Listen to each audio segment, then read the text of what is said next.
So welcome to part 3 of our scheduling workshop. Today we're going to do priority, allocation, and fair share. We're going to talk a little bit about clusters and their limits, reservations, and something called topology. So how can that affect your job? We're going to talk about getting information out of a cluster, so to see what's going on. And then we'll have enough information to actually begin to troubleshoot what's going on in your jobs. So with all this information, we can actually find out, why your job isn't running right now.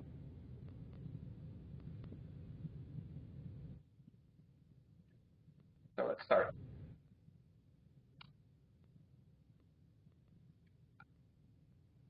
So priority. Priority can be positive or negative, but it's only the relative priority that matters. So as we saw in the first day's example, how the scheduler works, it just takes the highest priority job first, then the second one highest, so on. So it doesn't matter if you have 1,000,000 priority, if everybody else has 1,000,001, they're all higher than you. And the same thing in the other direction. If you have a negative 1,000,000 priority and everybody else is a negative 1,000,000 and a few, then you have the highest priority. So the highest or the least negative priority gets a reservation to run first. However, as we saw in that first example, the highest priority job may not run first. So a job which is using a small amount of resources that are in great supply may easily run before a job with much higher priority requesting scarce resources or resources that are currently being used.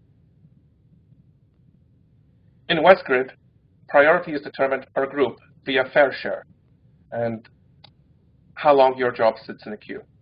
So there's an algorithm called fair share, and also how long ago did you submit your job. Show queue minus I or job info minus I will show priority of your job. So if you have access to a cluster such as Jasper, you could actually SSH into Jasper or some cluster like that and type show queue minus I.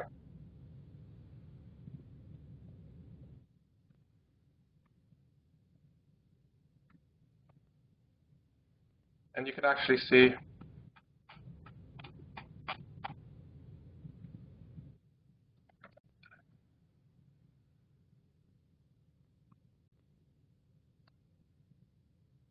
all their jobs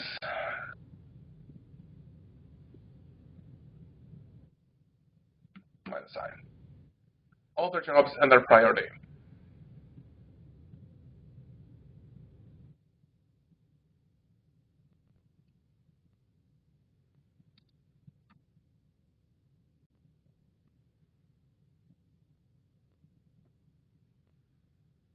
And you could list which jobs have the highest priority, and those ones will be the ones that will be tried to be scheduled first. By the way, if there's any questions, please ask.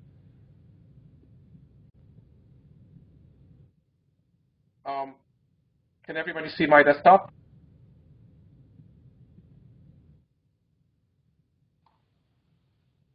Oliver, I think you're still sharing your desktop. I may have told you the wrong button to choose. It's at the bottom, it's just to the left. There is a button that looks like it is a play symbol that says start sharing, and you need to turn that off.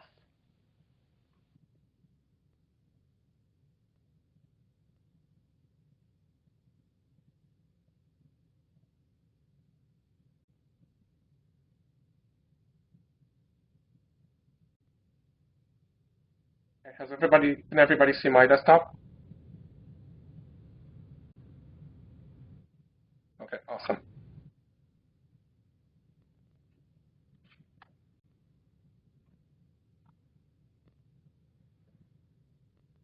So here is an example of show queue minus I or job info minus I. As we said before, job info is a script that was written by somebody here in WestGrid in order to simplify a lot of these commands.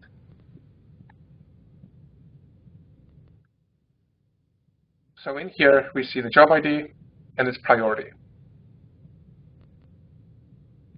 We see the username, the group, how many processors it uses, what's its wall time, and when it was submitted. In this example, everybody's priority is negative. But still, Masau's job here, 4534230, is the highest priority job, mainly because it's the least negative. So of these 9 jobs here, Masau's job is the highest priority.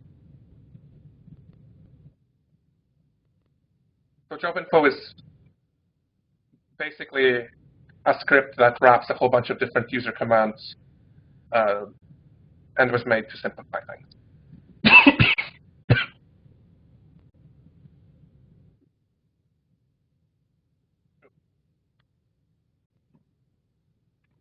So how do we get priority? Well, it comes up from 2 points. One is how long your job has been sitting in the queue, and the second part is from fair share.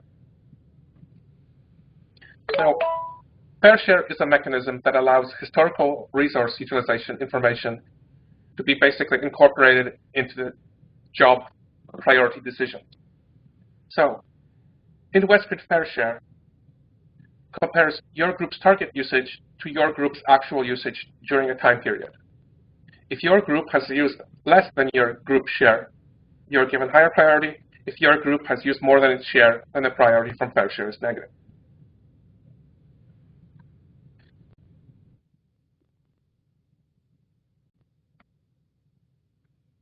Also, fair share usage is weighted by when the usage occurred.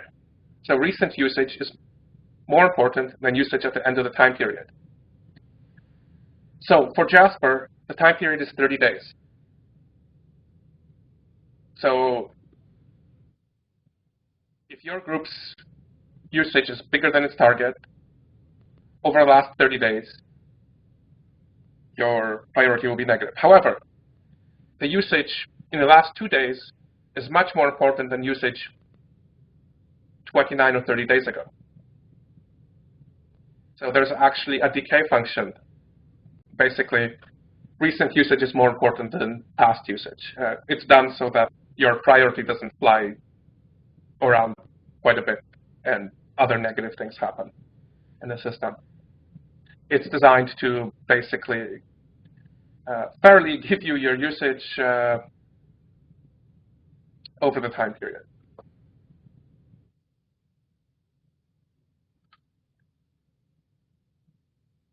Are there any questions?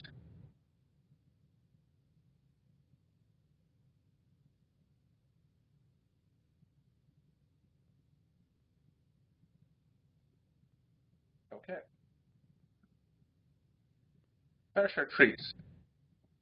So it's possible for a project leader, your PI, to divide target allocations to resources for the group. In that case, your priority is determined by a combination of your group's usage compared to your group's target, as well as your individual usage compared to your individual target in the group. However, the priority of anyone's job will be primarily influenced by the group rather than the individual's usage and target. So if your PI decides to do this, it may make the difference between you having a higher priority than other people in your group, but it's very unlikely to have any difference between groups.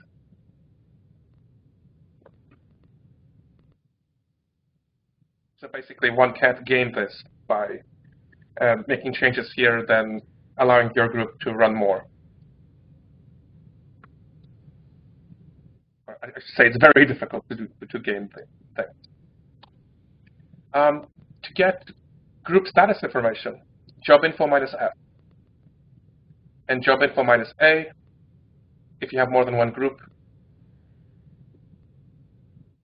And to see your group's target and historical usage, you could do job info minus V minus F. So we'll go through this.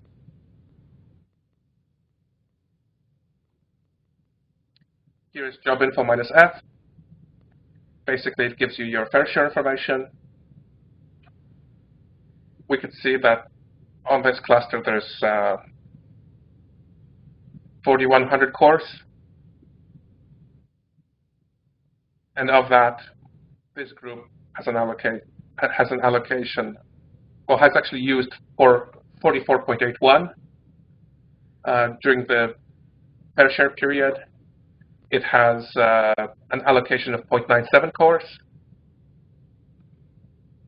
of which the total usage by the group, 95.52%, was used by Judy Yang, although she only has an allocation of 33%.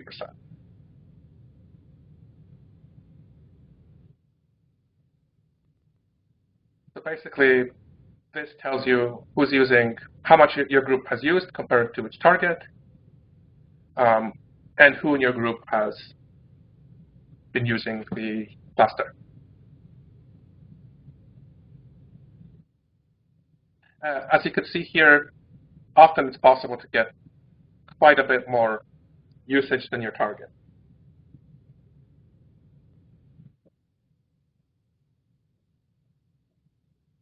Are there any questions?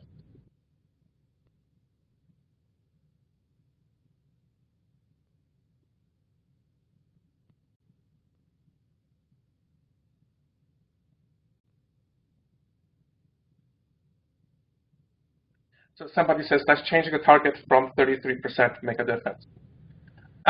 Not very much, because here you're just changing the target, how much percentage the person in the group gets.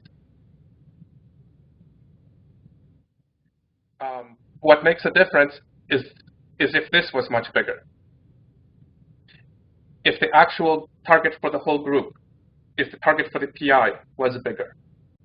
So when you get a rack allocation, this target gets a lot bigger. So for instance, if this was 100 core years, 100, then the priority for this group would be very positive, because there's still another 65 cores. Well, it's because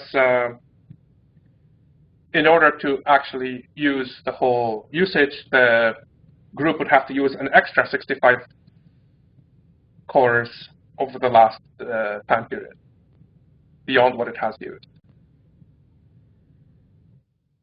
So the biggest difference is if you get an allocation. Doing stuff inside the group may slightly tweak your priority. So if we change this, say, to 99%, then Judy here would get slightly higher priority than me, as it is with her target being only 33% inside the group. I should have a slight advantage.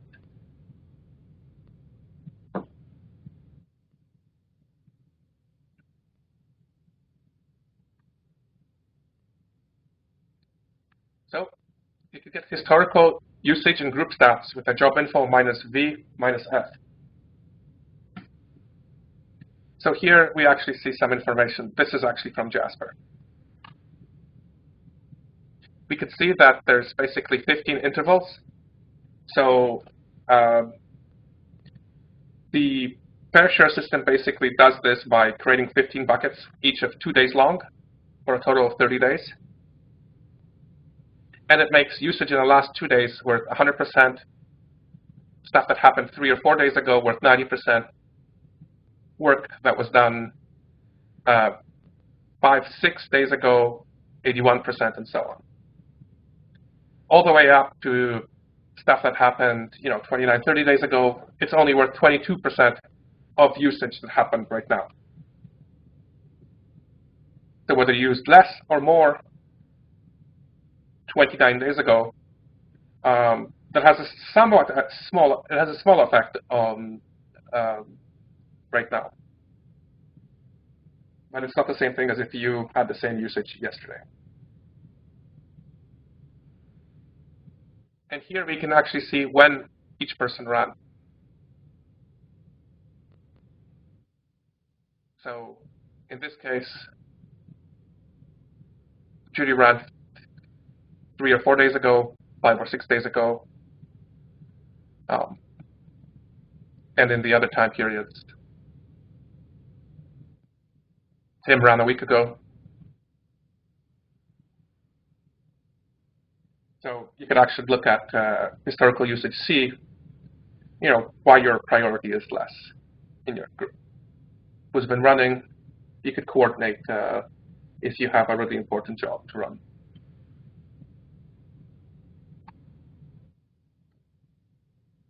Another thing is you can have multiple accounting groups and allocations.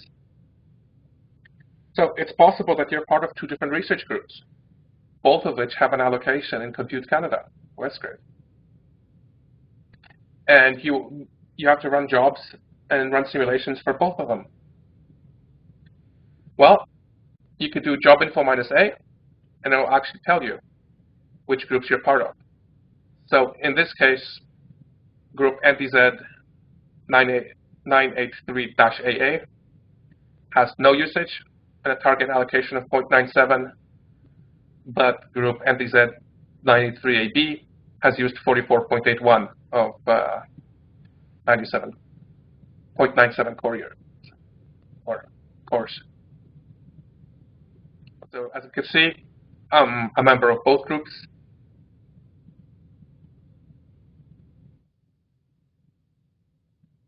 And I'm the only member of group NTZ 983AA. But we have a few other people in the group NTZ 983AB, of which Judy Yang and Tim Ma, of which Judy Yang has used most of the resources.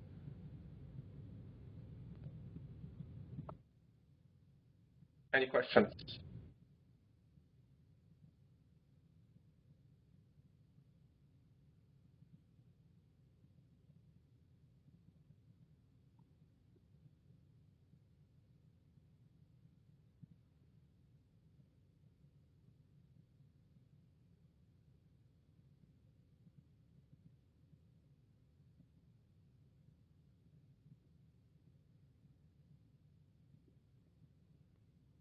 So a question, job info isn't tracking group or users, i.e. on Grex, the user and account sections are blank when I look. Is there a way to implement this? Yes, if job info isn't working, you should send an email to support at WestGrid, asking to make sure, please mention the machine that it's on. If it's Grex, please mention that. Sometimes there may be an issue with the scheduling software version. If it doesn't, there have been bugs in different versions that did not support, that broke job info.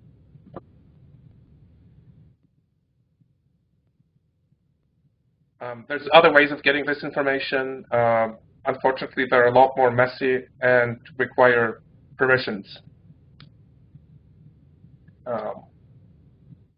And because of privacy policy, we can't allow people to use those other ways.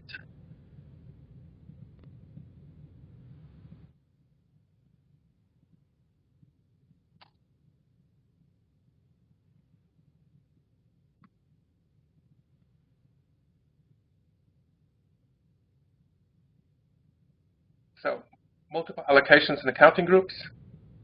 Well, this occurs when a group gets a resource allocation competition allocation, and therefore the new allocation becomes the default. This could also occur when a user is part of multiple Compute Canada research groups. Now, one can select the default allocation and even the default allocation per cluster and send an email to support at WestGrid. And we could actually change the default allocation. So if you do the vast majority of your work in one research group and very rarely run jobs for the other, we could change your default to be the correct one. Now, in order to specify an accounting group to charge and to figure out the priority to be, and to allow the system to figure out the priority to be used in calculating this job, you would have pound PBS -A and then the accounting group.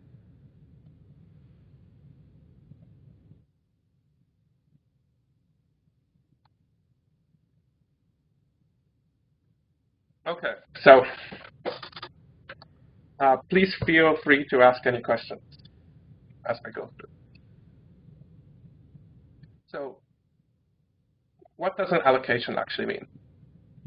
Basically, it means that if you request average resources continually through the whole time period and run jobs, you are guaranteed to get at least your allocated resources over the year. So if you're using the average Jasper resource and you keep jobs in the queue for the entire year, because Compute Canada rack allocations are for the year,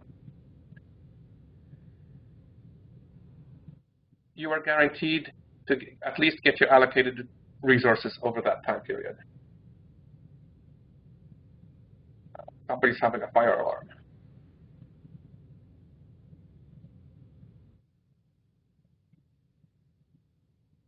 Now,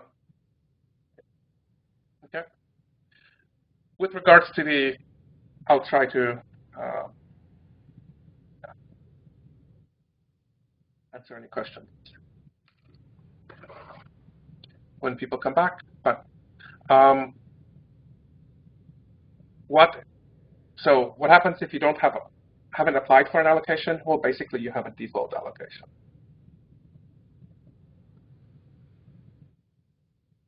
And in fact, the 0.97 core years was a default allocation that you saw me having.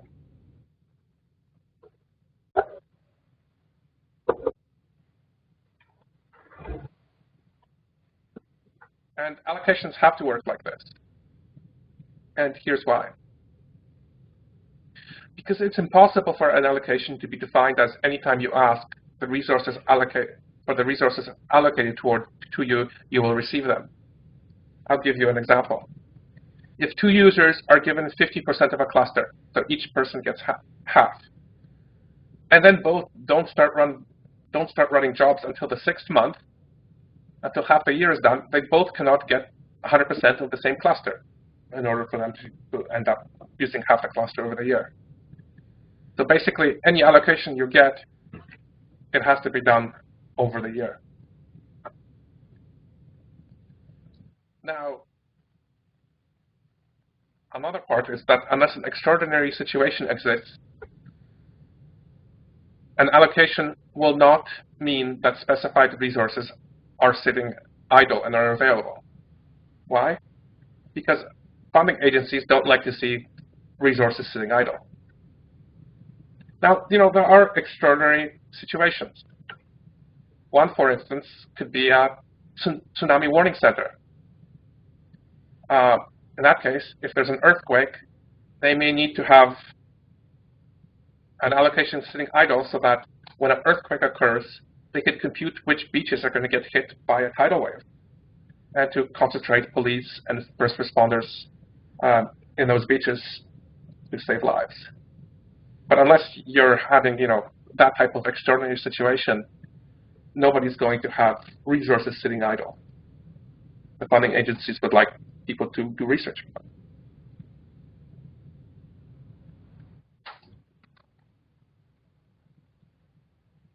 So allocations in WestGrid. So the Compute Canada Resource Allocation Committee or competition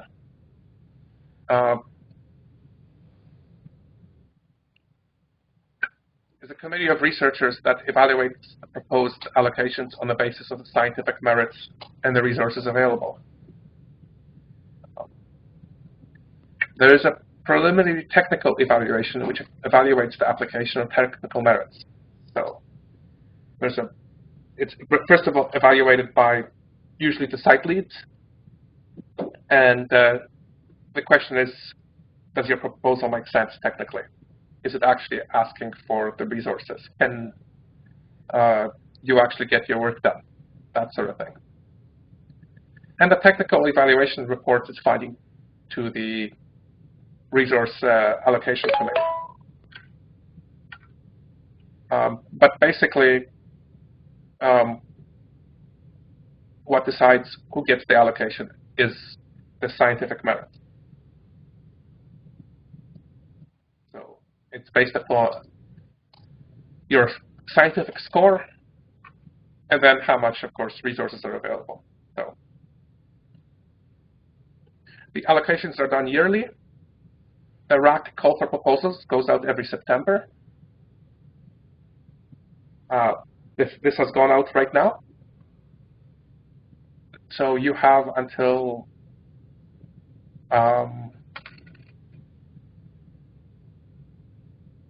November, beginning of November, actually, to put your application in. Sorry, November 24th, yes.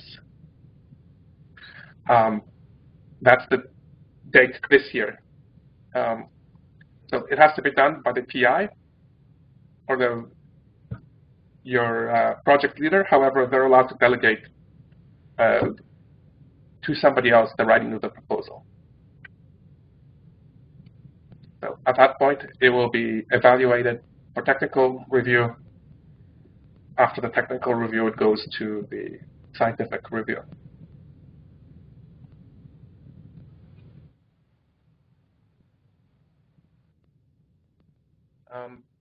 When you're writing these applications, you could also go to your local site lead and other support staff, and they will help you write this application, especially if you don't know a lot of the technical stuff, because that's what the Compute Canada WestGrid support staff are there for.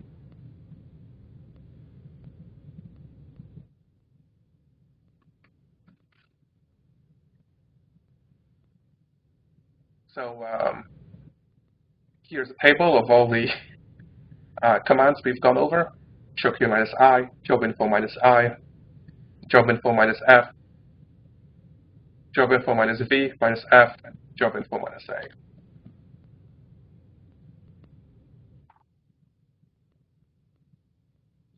So we're going to break for practice. So we have a number of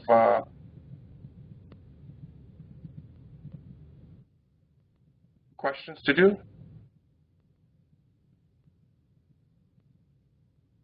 Actually, just 31 and 32. You may want to run this either on our little test cluster here, or you may want to submit it on a real cluster, which has lots of other jobs, and you could look at the priority there.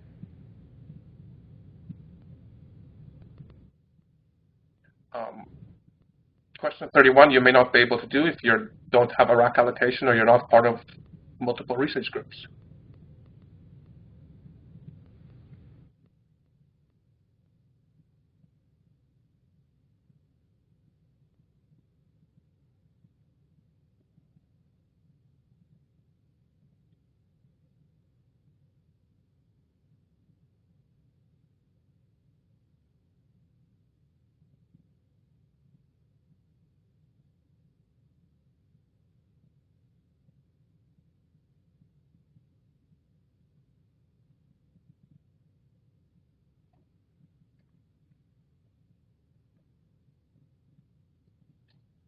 You can, if you want, submit the job in a test cluster and actually look at that as well.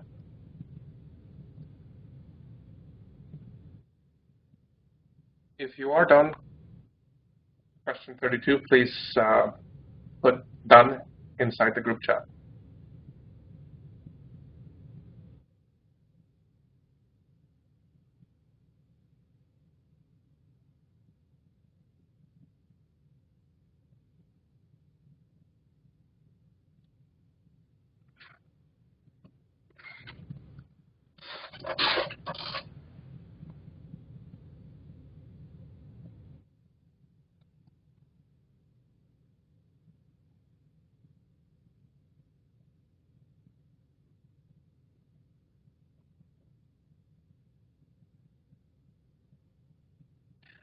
So question, should mdiag be executable to all typically?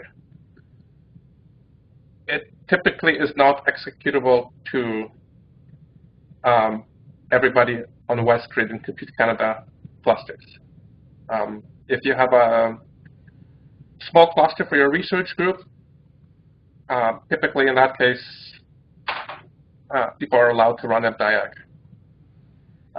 but mdiag lets you see what other people are doing. So there's privacy implications. It's actually the reason we wrote job info. So people actually need to get some of that information out of mdiag. So the job info wrapper gets information out of mdiag that refer to you and your group, while it doesn't let you get information on other groups.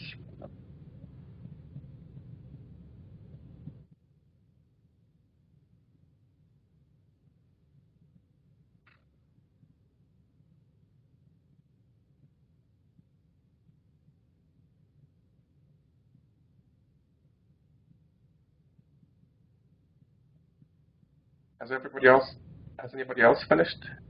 They could put down in the group chat.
Do you have anybody else who's finished?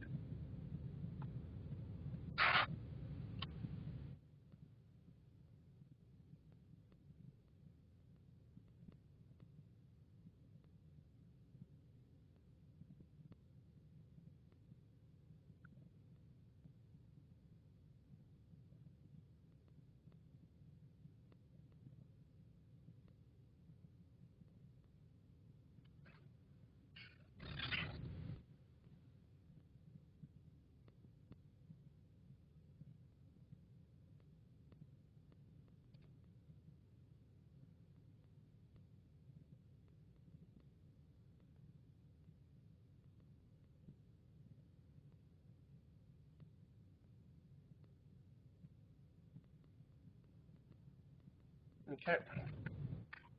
We'll go through some of this.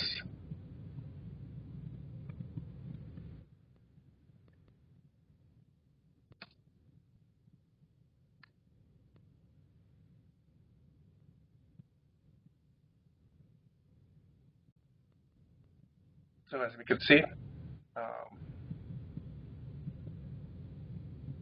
I'm part of 2 different groups. And basically,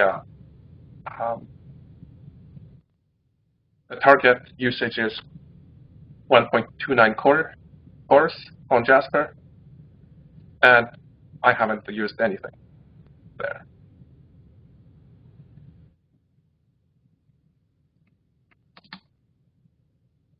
And neither has anybody in my group.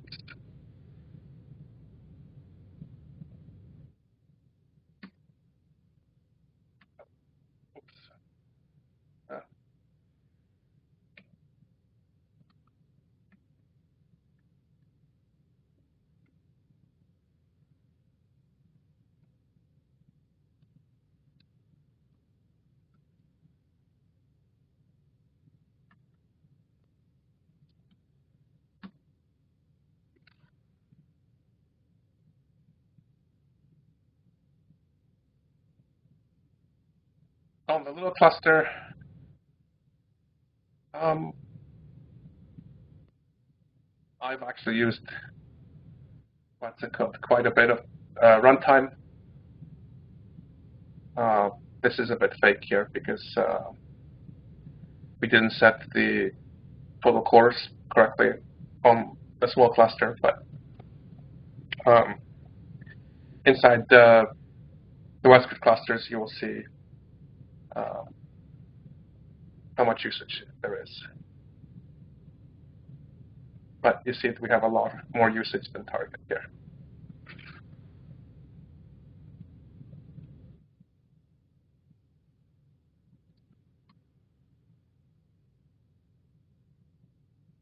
And we can see it's been over the last three days.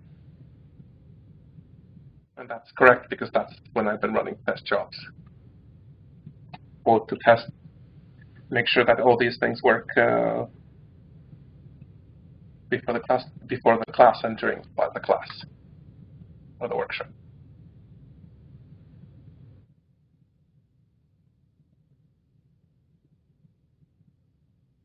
So as we could see, it was me that used most of the resources in the group.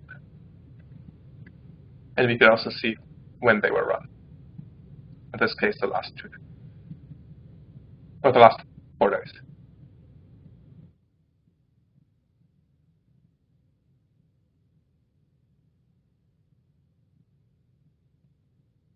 Okay.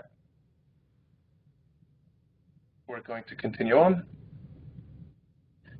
So now basically we're going to talk about clusters. So in addition to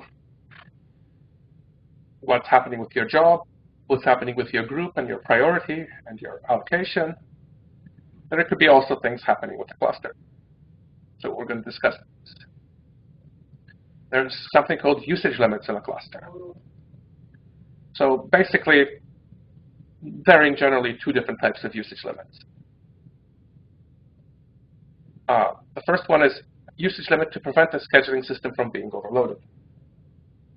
So the cluster typically will not let you start 200,000 jobs because each job takes some memory.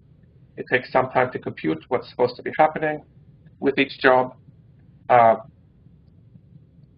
If there was no limit, you could basically make the system run out of memory by just submitting continuously jobs to it.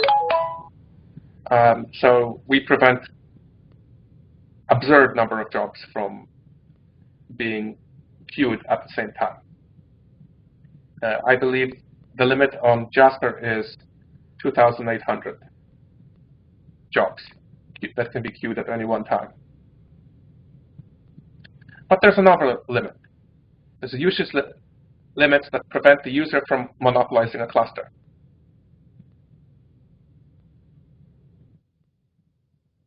Yeah. So by starting jobs on all the resources of a cluster, which will run for a very long period of time, or by starting jobs that last for a very long period of time. So it's possible that a cluster will crash. Sorry.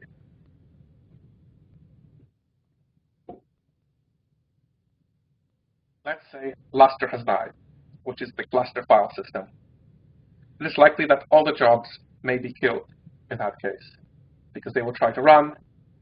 They will all find that the file system is not there, and they will all exit an error out. So the system comes by, he fixes the cluster, and now we don't want something to happen. We don't want the first user that's on the system to basically grab the entire system, grab 4,000 cores or more, and keep it for, in case of Jasper, 3 days. In case of Bugaboo, it could be 6 months. So we don't want somebody with no allocation to take over the entire cluster. At Bugaboo, you could take the entire cluster for 6 months in such a situation if there was no limit. So there's actually a limit. So here are the ones, and I'm referring specifically to Jasper, but there's other ones, and they tend to be quite similar on most systems. So there's a maximum limit of running jobs. It's 2,880 on Jasper. There's a limit to the maximum number of queued jobs. It's 3,000 on Jasper. There's a limit to the maximum jobs in a job array. It's 2,880 on Jasper. Also, there is a limit on the number of jobs that will be evaluated if they can be scheduled during each scheduling cycle, and the remaining jobs are ignored. So here's how it works. If you submit 100 jobs, only your first 5 jobs will be tried to be scheduled. They could all start running, and then the next time the scheduling cycle happens, a couple minutes later, the next 5 of your jobs will be evaluated, and so on. But this means that if you ask for 5 very big jobs, 400 cores or something, or many, many nodes each, and then a whole bunch of smaller jobs, your big jobs will try to run. They'll find out that they can't, and the system will not even try to schedule your easier to schedule jobs, because only your top 5 jobs are considered for scheduling.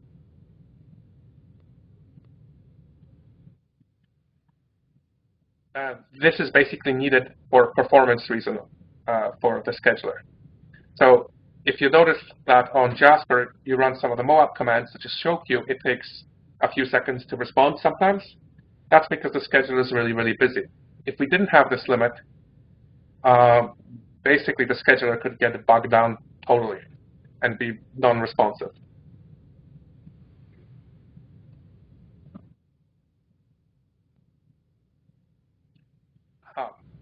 But there's more limits. So there's limits that prevent the first user from taking an unfair advantage. And these limits tend to be done in processor seconds. So basically, processor seconds, a job request is the number of processors or cores requested multiplied by the wall time in seconds. So you take your maximum wall time, say it's 24 hours, and you multiply it by the number of cores your job uses. It could be 1. That will be the processor seconds that your job requests. So there is a limit to the total running processor seconds per user. Why do we have this? Well, this allows users to take advantage of an empty cluster by running many short jobs, but not to take an unfair advantage by running long jobs and all the resources and denying anybody else the opportunity to run any jobs for a long time. So if you show up on Bugaboo and it has crashed and there are no jobs in the queue, it's not going to allow you to use 4,000 or 5,000 cores for the next 6 months, because then nobody else could use the cluster. It will most likely allow you to run 4,000 or 5,000 cores for the next 2 hours, though. And if you're submitting these jobs at I don't know, 2 a.m., the first user on, you get to use a cluster that other people are likely not to be using. But you're not going to be stopping anybody else from using a cluster just because you're the first person on. And you can't take an unfair advantage this way. So the per user maximum limit of the process seconds for running jobs on Jasper is 248 million processor seconds, which is equal to about 2,880 processor days. So you can basically take jobs that use 2,880 cores for 1 day. But if you submit 3-day-long jobs or 72-hour-long jobs, you can only use 960 cores for that period of time. If you wanted to run on all 4,000 cores, you'd have to ask for something like 16 hours or less.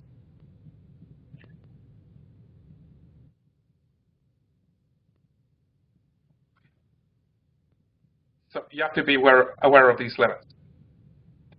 For certain people, this may be why they're limited by the total number of jobs that they can run at any one time.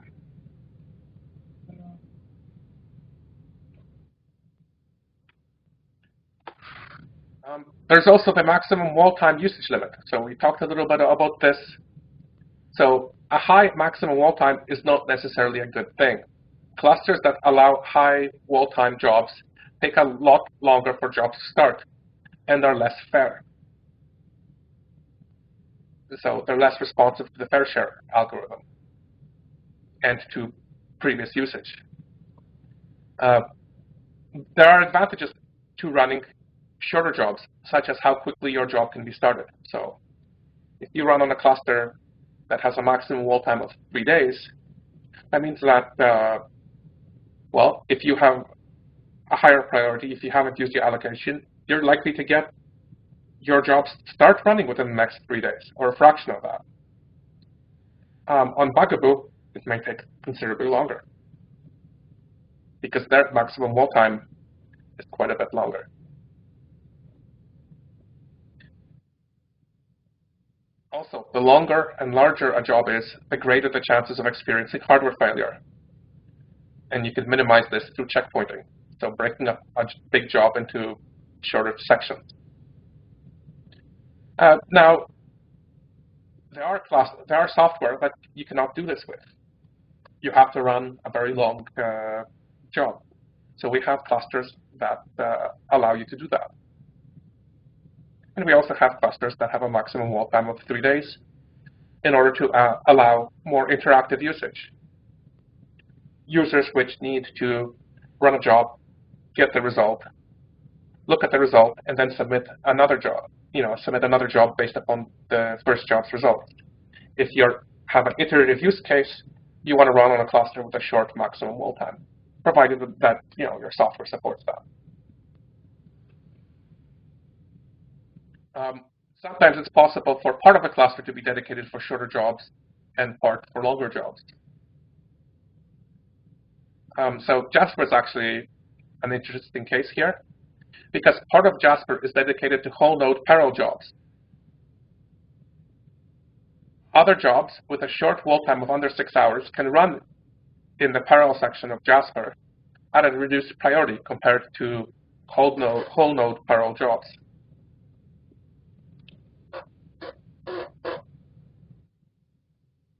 So if you have a job that requires less than 6 hours, Jasper is a nice place to do, because it could run on all of Jasper. But this also allows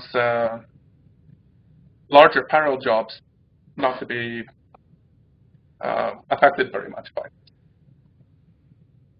So that's a compromise, a quite nice one on Jasper. It actually makes Jasper quite an effective system. Any questions?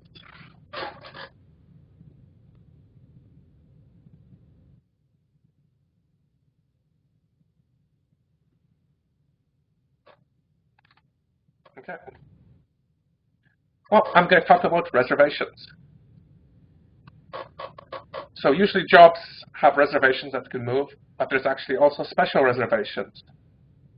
So when the system schedules your job, it sees that as a reservation. So those reservations can move, but there are special reservations that cannot. These tend to be done by the system administrators.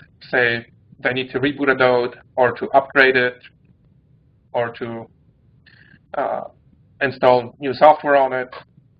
They're running a workshop, and they want to create a test cluster, a workshop cluster for the participants to be able to use. Well, we create a reservation. Then we create that test cluster or workshop cluster inside that reservation. And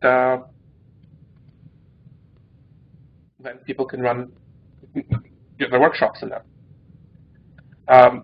You have to be aware of this, because it's possible that there is an empty node, and your job isn't running in that empty node because it's being reserved.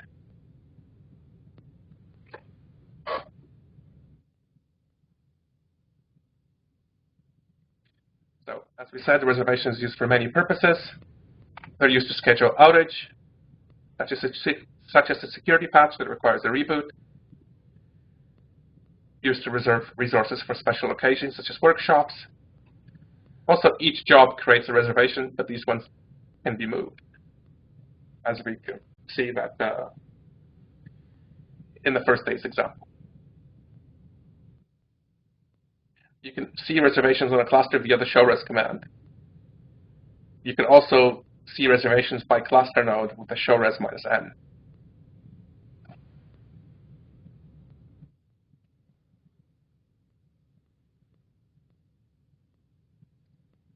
So on our little test cluster, there are none.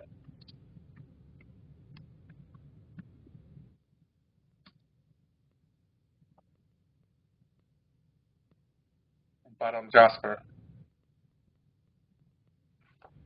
there's quite a few. And as you can see, the scheduler is quite busy on Jasper, so it's taking a long time to actually respond.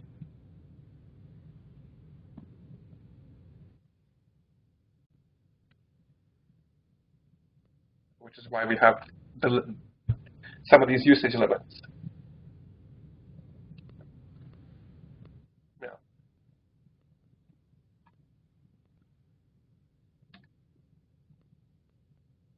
And we can actually see our workshop scheduling workshop reservation for the nodes that are used inside our little mini workshop cluster.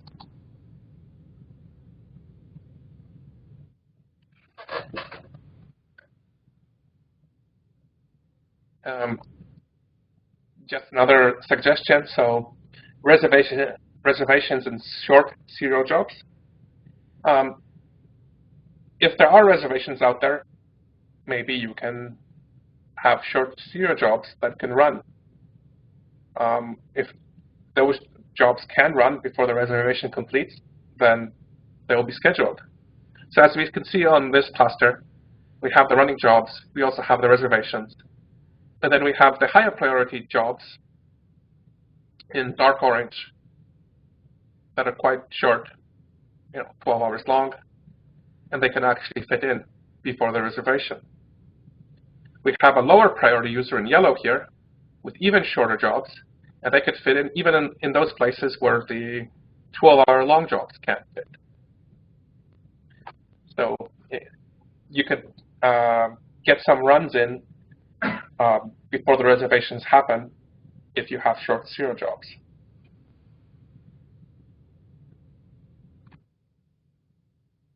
Any questions?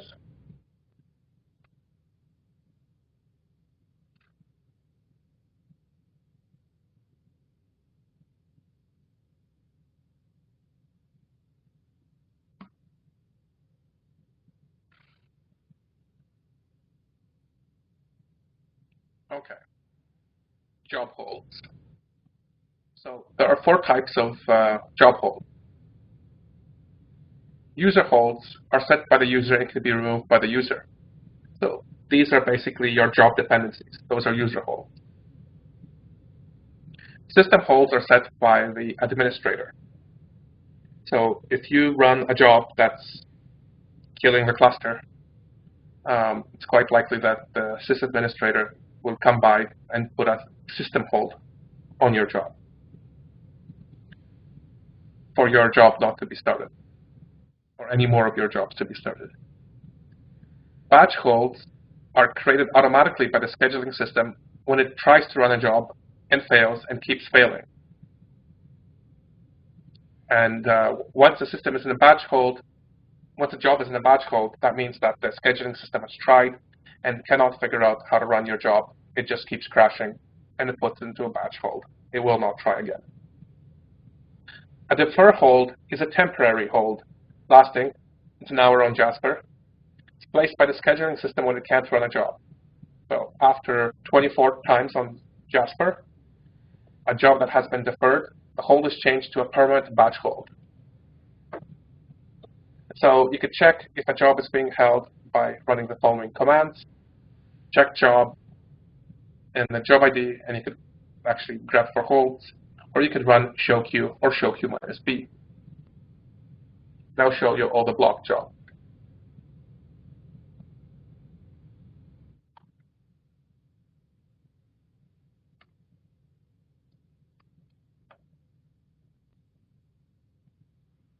And we can see all the blocked jobs, but most of these jobs are idle, mainly because only your first 5 jobs are considered for scheduling. So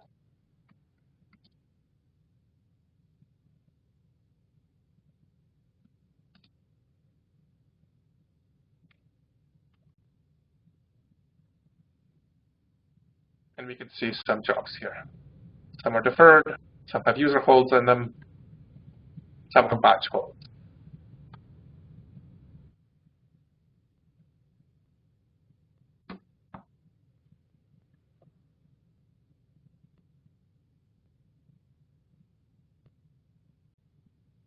So this is very important when you're checking to figure out why your job isn't running.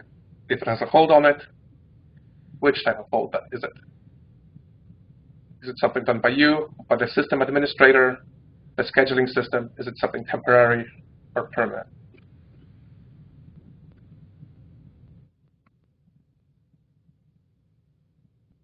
Actually, are there any questions?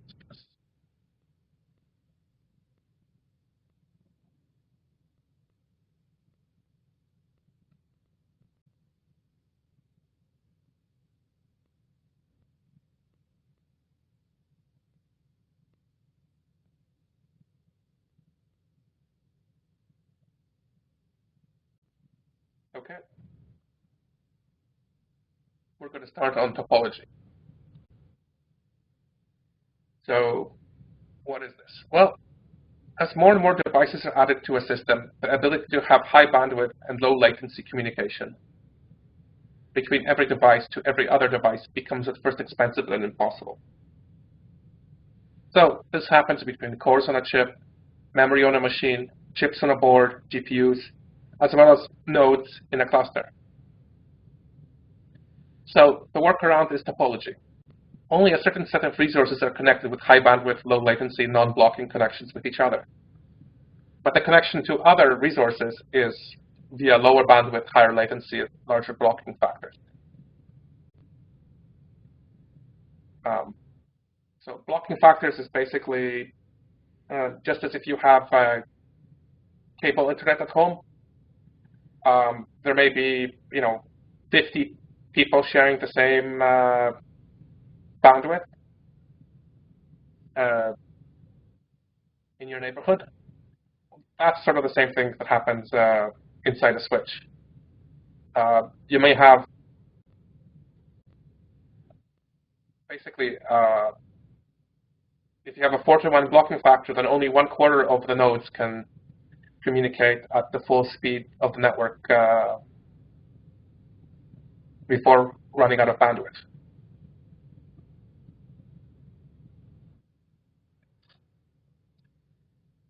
The result is that jobs running on certain sets of resources are going to be faster than running on others. So the scheduling system needs to take this into account. And this problem is going to get much worse in the future. Every year it's getting worse. So let's look at it on Jasper. So Jasper is basically composed of basically 2 separate clusters. There's an older cluster that used to be called checkers. That's here connected by a green switch. It's actually a 20 gigabit connection with a 1-to-2 blocking factor. And a newer switch with newer nodes that are 40 gigabit and are non-blocking. So all of them can communicate at the full speed to this switch and get their results back without anything slowing down. However, the connection between these switches is quite small. So there's 256 nodes here connected to the faster switch, the 40 gigabit switch. But there's only 12 20 gigabit connections connecting both switches. So if you run a job an MPI message passing job that does lots of communication, and you have nodes attached to this green portion, the left-hand side, and you have nodes attached to the right-hand side, there's going to be a communication bottleneck between these switches. So your job's going to run very, very slowly. So the scheduling system actually has to know this. So it's set up such that it will allow your job to either run in the left-hand side or the right-hand side, but it's not going to allow your job to span these two pieces.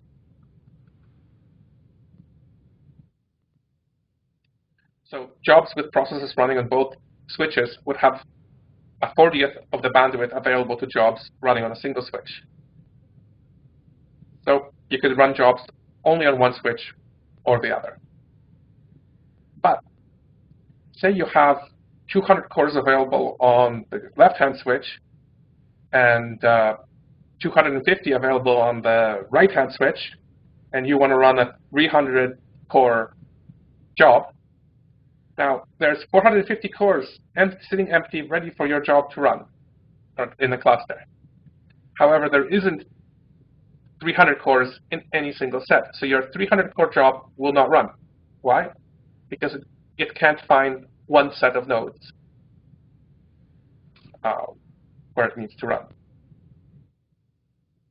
So lots of clusters have these, because it becomes very, very expensive to have a large number of cores of nodes which are have non-blocking connections of the full bandwidth to each other. Pretty much every really big cluster has a blocking factor. There are parts of them that have really fast non-blocking connections to each other, but other parts that don't. And the scheduling system needs to take this into account. So at the University of Alberta, we also have a 2,048-core machine with 16 terabytes of RAM. It's a single machine, but it has internal topology. So parts of that machine are connected faster than other parts. So if you're trying to get memory, which is on the same motherboard, on another chip, on another socket, you're going to get really fast bandwidth. If you're 3 racks over, it's going to be much slower. And this is the topology. This is the diagram of Hunger-Bee. It has quite a profound effect on how jobs are run.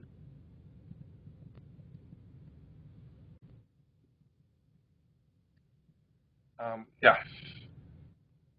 And unfortunately, we are going into a world which is becoming more and more topological. More clusters will have topologies, and they will be more complex. So, topology on Hunger-Bee. Communication between the cores and memory on Hunger-Bee UV1000 compute node is faster and more abundant on adjacent connected resources than on the other side of the machine. The scheduling system needs to take this into account and schedule your jobs to run on adjacent/connected resources. The topology of Hunger-Bee is strange. Odd-even blade pairs and all the blades on the chassis, all even and all odd blades, are all connected to each other more closely than other combinations. This results in strange effects. A job using 2 of 128 blades will stop a job requiring half the machine, 64 blades, from running, but will not stop a 66-blade job from starting. The reverse is also true. A 64-blade job will stop a 2-blade job from starting, but not a 3-blade job. So we end up with these weird effects. The only way to know if your job should be starting but isn't is to take an mdiag minus n or a job info minus n output and compare it to the topology diagram and see if there are enough empty resources appropriately connected for your job to start. And a big tip here, if you're ever running on that machine, don't ask for half the machine. Use less than half or slightly more than half. It's going to be scheduled quicker.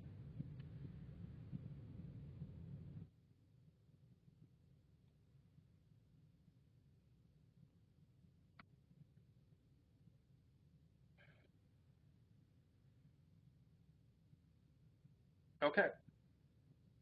Any questions?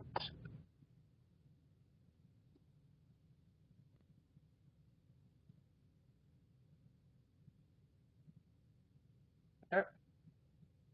So getting information on your cluster. Show BF. Well, show BF shows how many cores are not being used by running jobs this instant and for how long. There are reservations in the future that will make use of these cores, i.e., how long of a window is there? Note, show BF is deceptive, so the available cores are for 0 jobs only, and there may be no memory available to go with these unused processors. This just tells you literally how many cores are not being used right now for how long. It doesn't tell you whether there's actually any memory there.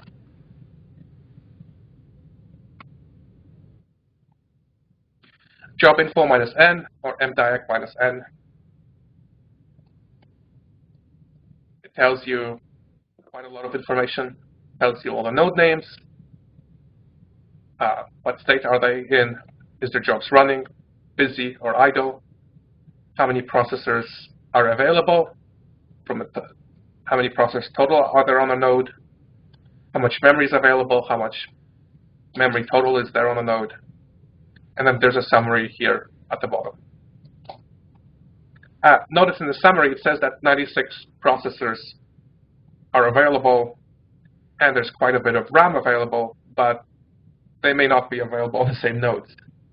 So you may end up with nodes that have a lot of memory available, but no cores, and other nodes that have a lot of cores and no memory. You may also see some information about licenses for global resources. And you can see, that if there are any downloads as well.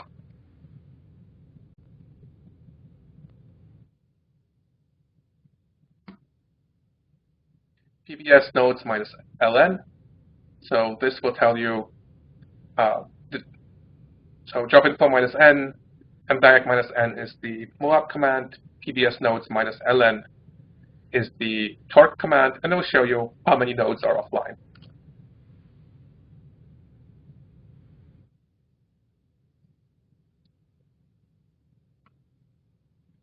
So PBS nodes minus a will give you a lot of detailed information on all the nodes, node by node. The memory used, the memory available, its features and properties, and which jobs are running on the node.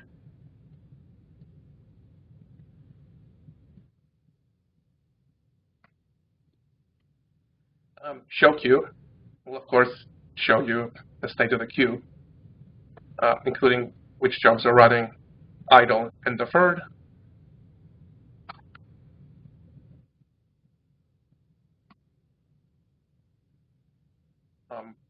Show queue minus b will show you your block jobs,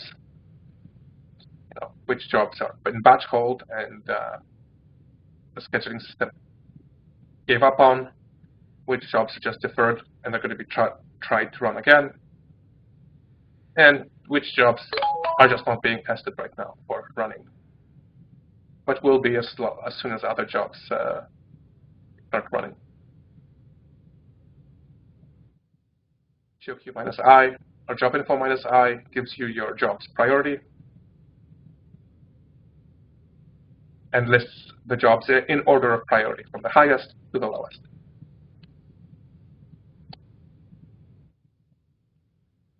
As well as who they belong to and how much cores they use and when they were submitted.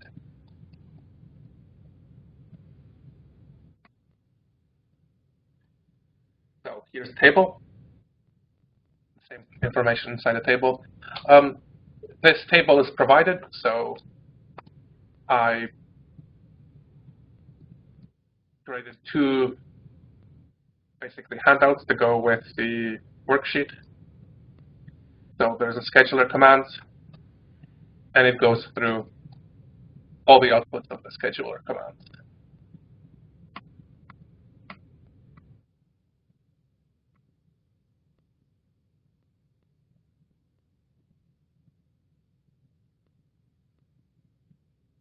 as well as, of course, our PBS script, how you run your jobs.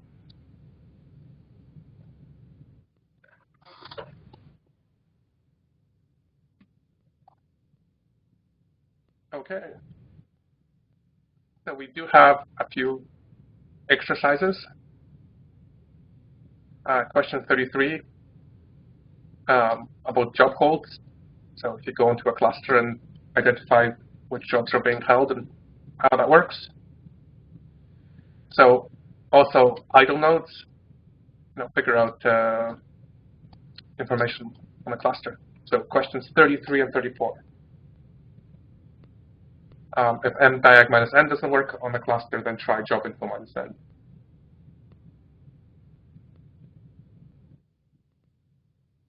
And of course, when you are done, please say done.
Okay.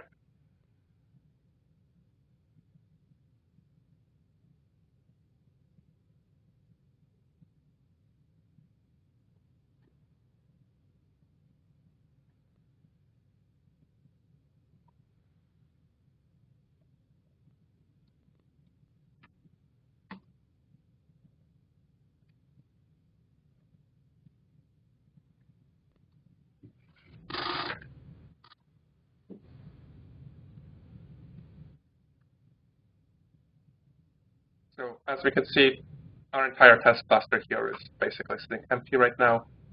The nodes are either idle, or there's one node in state drained, which is down. All our nodes have 12 processes, and all 12 processes are available for running jobs, except in the drained node. Each one of our nodes has 24 gigs of RAM. And all the RAM is available on all the nodes. If we run this onto the Jasper cluster, we would see, different types of nodes.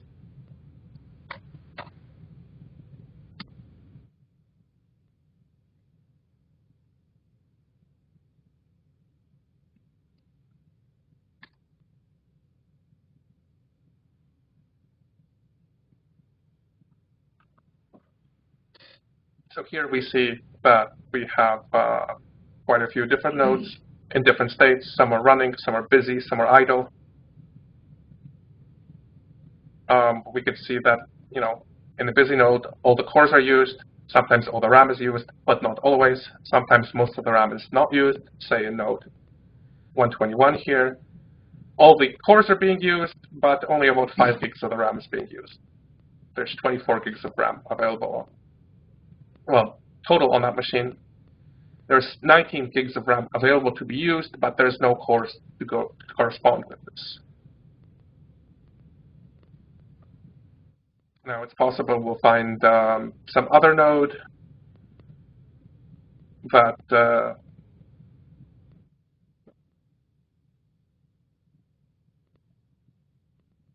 here we go. We have node CL1 and 101. It has 4 cores available, but only 77 megabytes of RAM available. So we also see a whole bunch of software licenses that are available.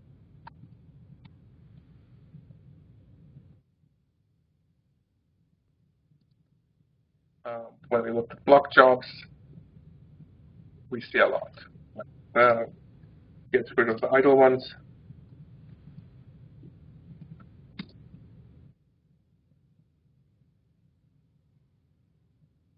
We see that there's quite a few. There's a whole bunch with holds on them. So these are user holds. User holds here. We have batch hold, which the scheduling system can't figure out how to run. And deferred, where the scheduling system tried to run this job, but failed. Maybe because the node had a problem, maybe because there's a problem with the job.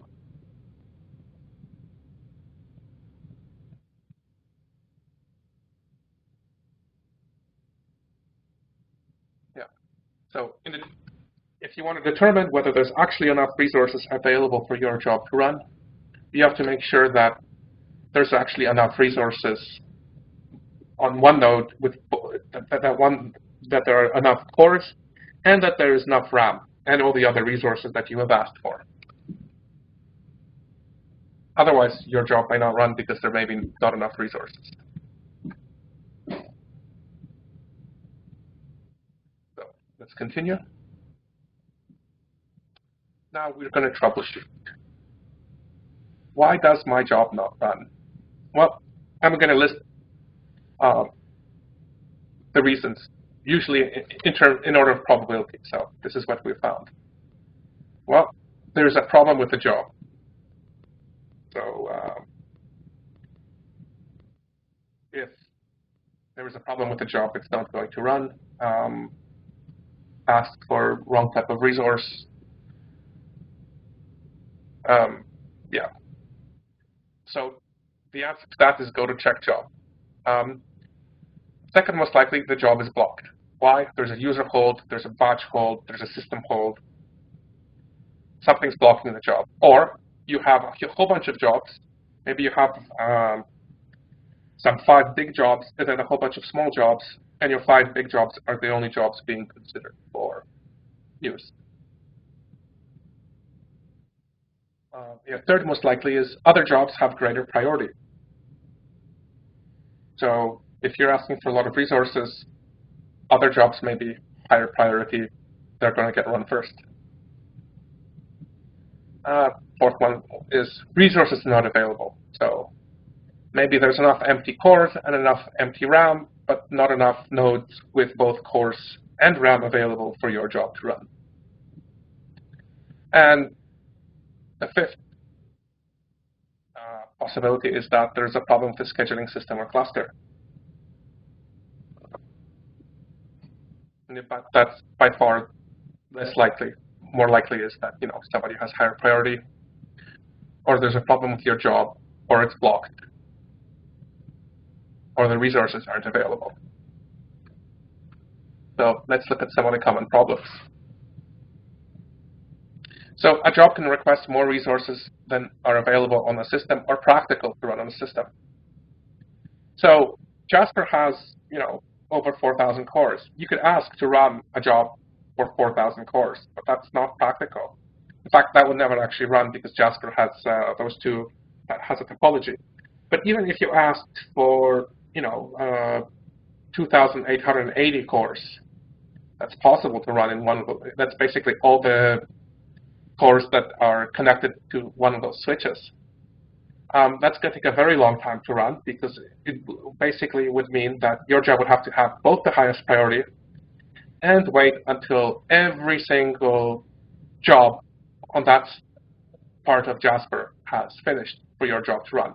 And your job would have to maintain the highest priority over that time period. If somebody new came in with a higher priority, submitted a job, they would take some of those resources, and then your job would have to wait until all those jobs has finished. So another 3 days. So it's not practical to run extremely large jobs on a smaller cluster. You basically have to, there's a limit to what's practical on each cluster. Another problem is you have 5 jobs queued that are large, that cannot run soon, and then a large number of smaller jobs. So just remember, the first 5 jobs on Jasper is going to be different on different systems. are able to be scheduled. Only the first one, 5. The other ones are not.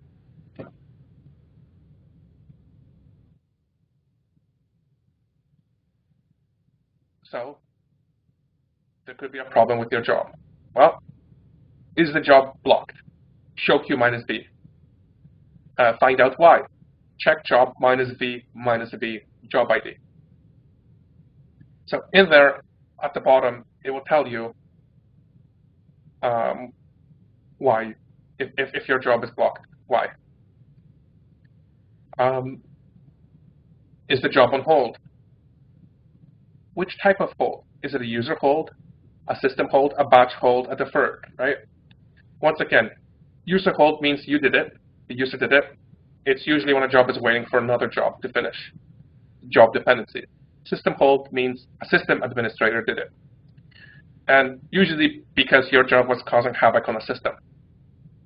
You probably have received an email about it. Deferred means that the scheduling system could not temporarily run your job, and it did it. And a batch hold means that the scheduling system cannot run your job. The problem may be with your job or the scheduling system or the node, but the scheduling system has basically given up. It tried a whole bunch of times and it just didn't run your job.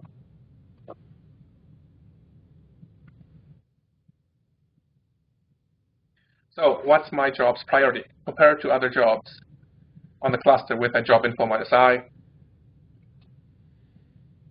or show Q minus I? If you have a much lower priority, find out why. Use the job info minus V minus F.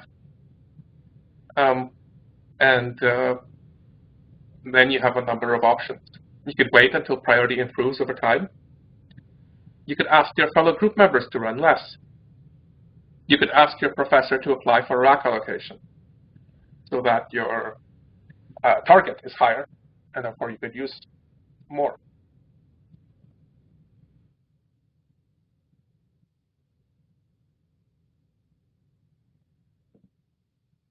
If you have a high priority and your job is queued, check to see if the resources are available. So use mdiac minus n or job info minus n and PBS nodes minus ln to see if there are enough resources on enough nodes to start your job. Remember that you're looking not just whether there are enough cores and memory available on the cluster. The question is, can the cluster meet your job request? Is there enough nodes with both cores and memory and other requested resources available to run the requested jobs? Also, check the WestGrid webpage to see if there's an outage. If we have an outage scheduled, we're going to put in reservations. The resources may be available for your job to run, but if we're going to be taking down the cluster in 8 hours to fix, I don't know, file system problems or to do security patches, your job isn't going to start. So if you go to the WestGrid webpage, go to Resources, Compute Facilities,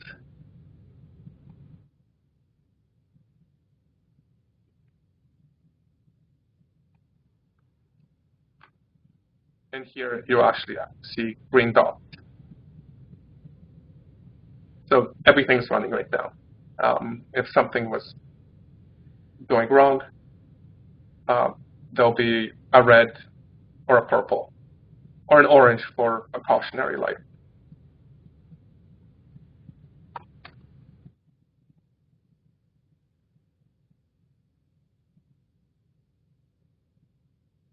Okay, we have a question. So if my usage in target is 3648 and my usage is 7090,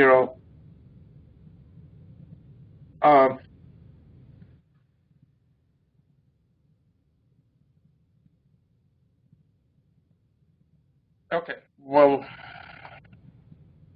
yeah, okay. There is a question. I'll go back to my example.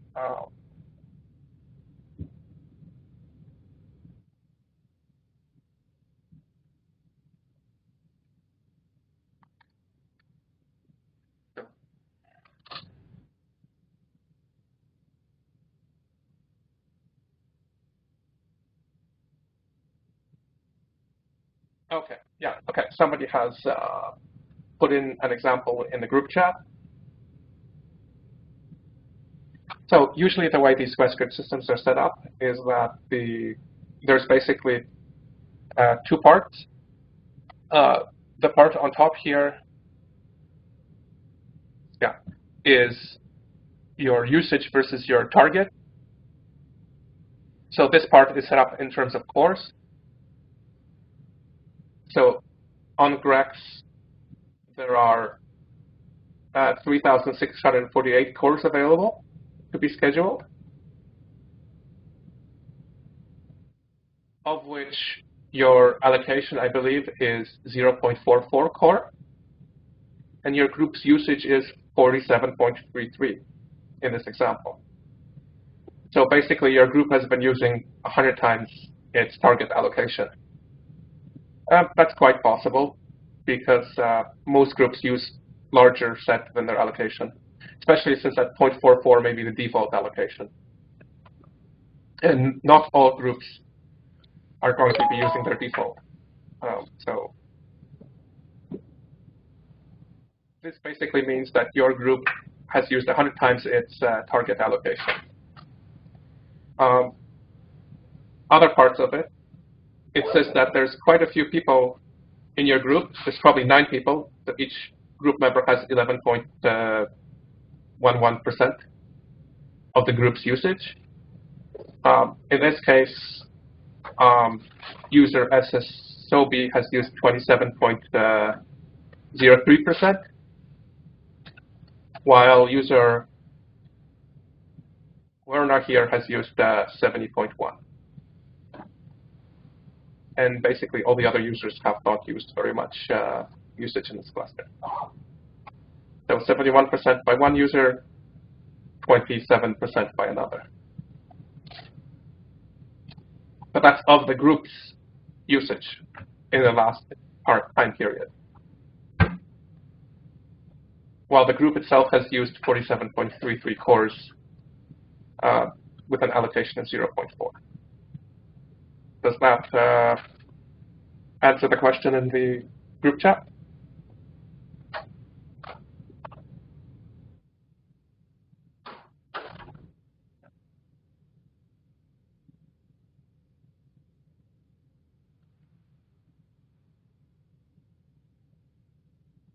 Yeah, so basically, we're looking for this line for the group's usage, which is probably going to be their most important one. The line above it, WestGrid, that's just a total line. So that means that there's 4,100 cores here. They're used. There's 4,100 cores total of everything. So that's both the usage and the target and the total. The total usage is equal to total target is equal to total of total. I guess that's for all of WestGrid, and then everything else is subdivided by group. So that's the line you're looking for if you're looking for group usage, or that one. In this case, I'm part of 2 different groups.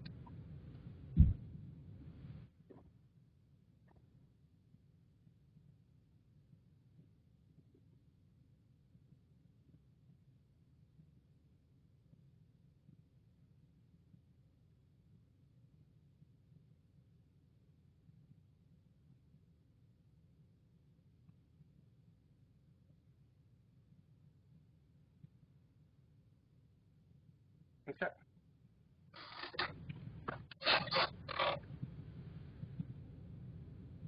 So going back, yeah, we check whether your job is blocked. Let's hold on it. We look at its priority.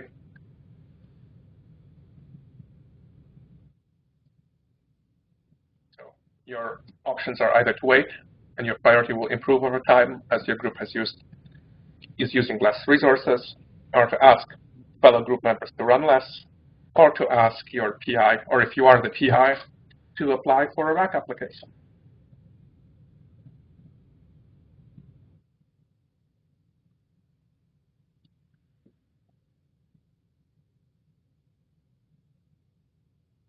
right? Yeah, so you also want to check, if you do have high priority, whether there is enough resources that are available to run your job, whether there's an outage scheduled or a reservation. You may have to look at topology as well, and to make sure that there's actually enough cores and RAM available to run your job, and other resources that you requested. So if you requested MATLAB licenses for running your job may not run because there's not enough MATLAB licenses currently available for your job to actually run and start.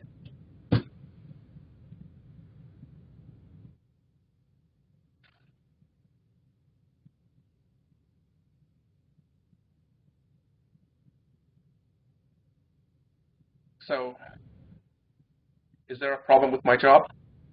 To test it further, run the following commands: qset -f and the job ID, or check job -v, and the job ID. So you'll have to read and analyze the output. Pay special attention to the end of check job -v, where there is a job history and a list of nodes and why the job will not run on each node.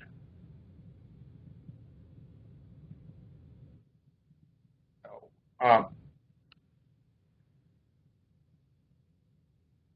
if you're still having problems, you should definitely write an email to support@westgrid.ca. Make sure that you include at the beginning of the email the name of the cluster, the job ID, the user ID, the location. So really important, because if you say, I'm having a problem running on job on WestGrid, it may take a while for somebody to actually go through all, 20-some plus clusters on WestGrid to see if your job is actually there. So it might take a long time to get a response.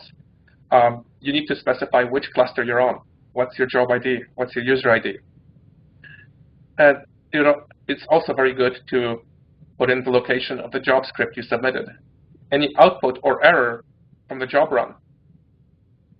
Also, make sure you put the name of the cluster in the subject. Example, job 1234556 fails to run on the Jasper cluster. That is immediately seen by everybody and the Jasper admins, and we can look at it. You'll get a quicker response. Put in a brief but complete description of the problem. You should try to include the output of commands like those described in this talk earlier. Please include any output of the commands that you have run, which convinces you that there's a problem. So a lot of these commands give the state of the job or the cluster at the moment. And if there is a problem at that moment, it can be seen in the state of those commands. But later, when we analyze the situation, we would like to see it as you saw it. If we look at the situation later, we may not see any error at a later time period. Your job, for instance, may no longer be the highest priority job. Maybe that's why it's not running. Well, there could have been another issue as well. So there could be multiple reasons why your job isn't running at any one time. And if you run some of these commands and are able to, via these commands, eliminate some of these reasons, if you give us the output, we'll be able to do the same. We'll be able to do the same thing.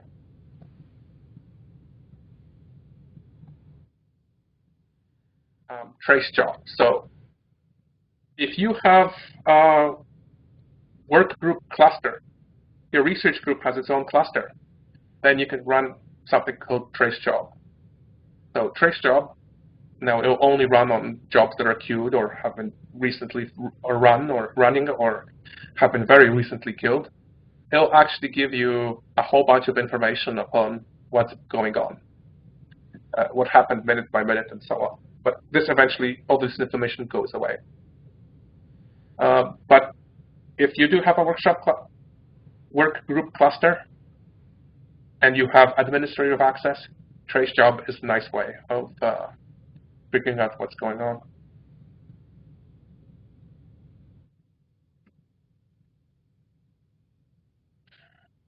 Are there any questions?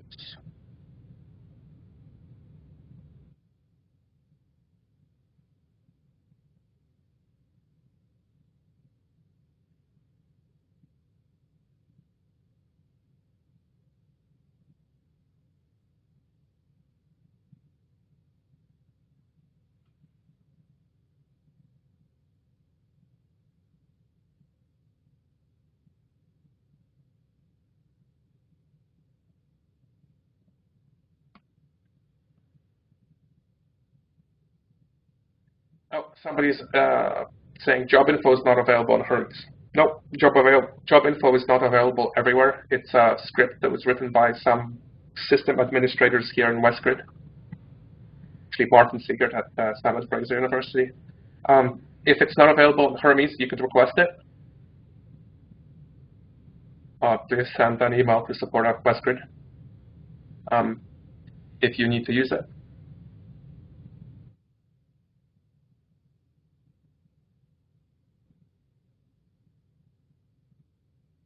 So the question is there an alternative? Well, for some of the commands, there is an alternative, right? You could run showq minus I instead of job info minus I. That'll give you the priority and so on. There is no alternative to figure out state of the cluster. So there is no mdiag minus n is a command that requires administrative access. Some of the ways of getting your information upon your group, your fair share information, those are all commands that require administrative access.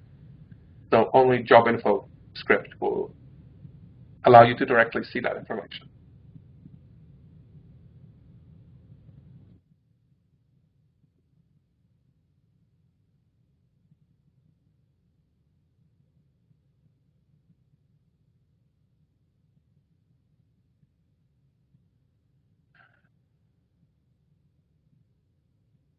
Okay. So scheduling in the future.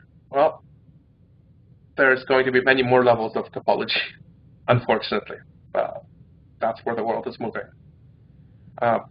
There's also going to be the enforcing of exclusivity with granularity.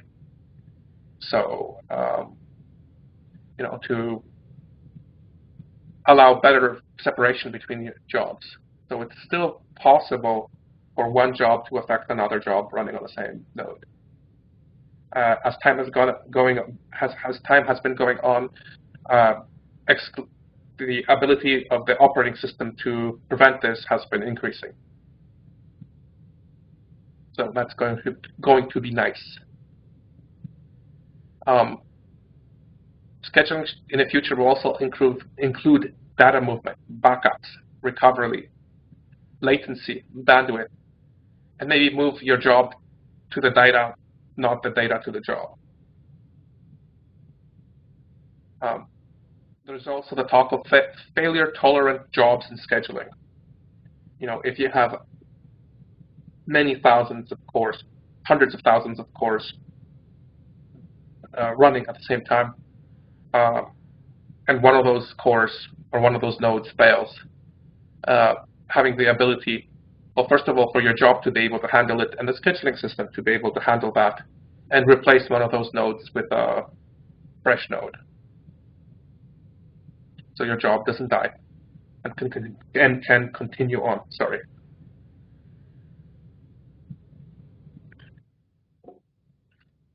Other interesting topics are power-aware jobs and scheduling, actually power and heat. So clusters use a lot more power when they're running your jobs. They give off a lot more heat. If there's issues with the climate cooling in the server room that your cluster is running in, or there's issues with not enough power being available, there are scheduling systems that are looking into slowing down jobs or not starting jobs based upon how much power is available. There's also scheduling and provisioning of whole nodes. So sometimes people would like to have a different operating system on the nodes. There's schedulers that may want to try to do that and provide that. There's also grid and cloud scheduling. So that may include both batch jobs and services on the same system, virtual network management, and all these points above integrated into one big system. So scheduling is going to become even more complex in the future.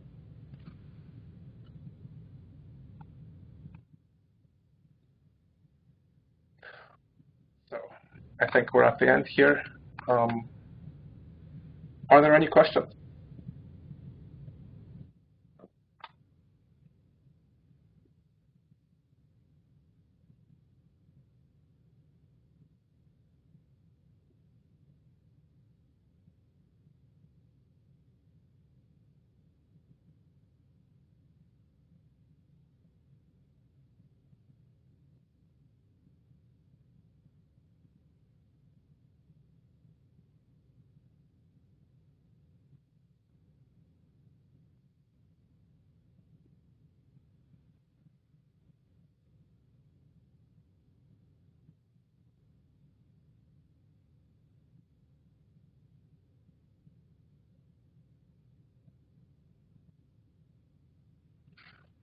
Well, thank you for following.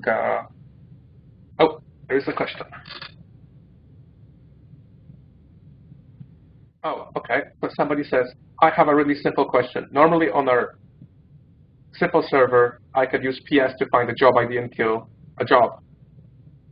How can I do this on Jasper, etc., if I make a mistake? Ah, good. So what you're doing on your server is you're actually killing a process. So when you're doing a kill, it's actually a kill of a process. So it has a process ID, not a job ID. Jobs are things that a scheduler runs. Processes are something that operating system runs. So if you wish to kill your job, you just do qdel and then the job ID.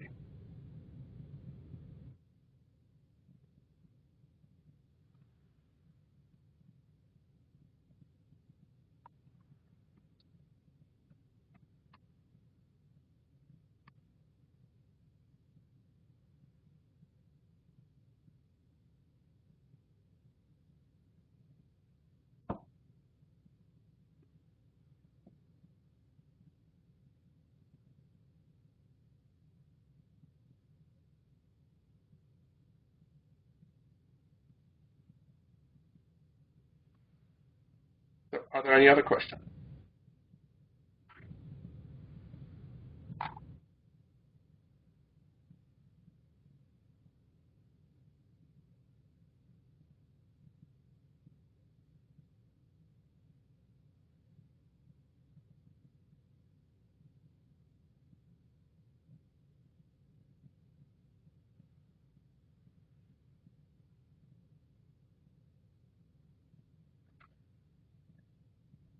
Well, thank you for staying with me all these 3 days.